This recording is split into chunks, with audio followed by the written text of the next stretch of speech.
Hey guys, this is an update on my basil and my tomatoes. Just the basil actually.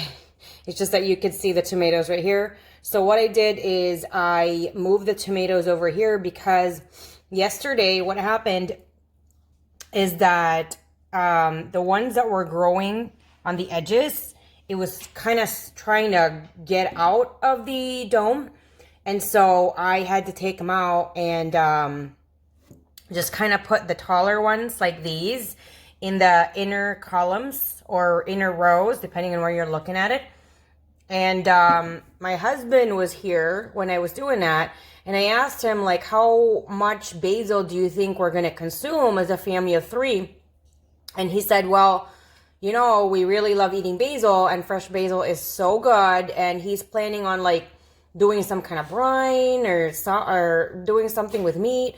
And he said I would definitely be able to use like a lot of basil, like by pound, he said. And I'm like, oh, okay. So I put a lot more of the cells, and these have a few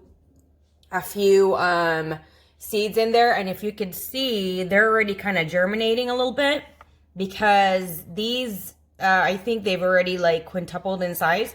These basil seeds are like really, really tiny and they're black, and these already started to germinate. If you could see it like that right there. And that's my son saying hello.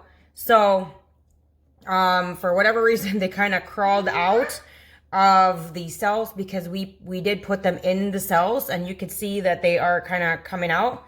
So these are all basil right here.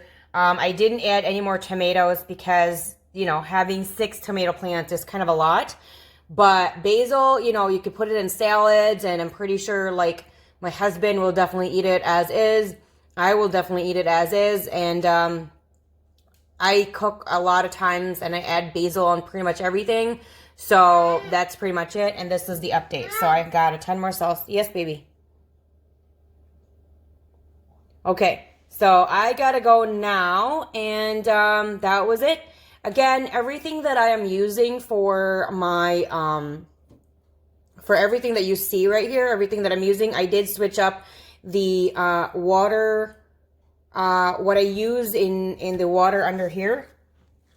I switched that water yesterday. I do switch that up, I would say, if it doesn't evaporate within a week or 10 days, I will change it.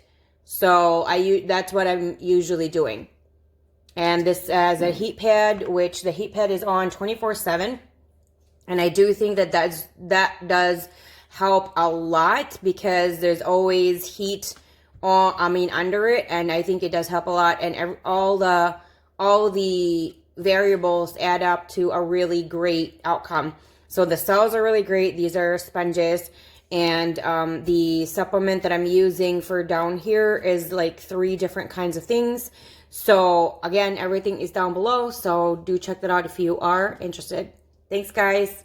I hope you enjoyed my video. You're going to hit the like button as well as the subscribe button if you haven't yet. And the bell so you're notified every single time I do upload a new video. And I will update this as often as there is something new to update.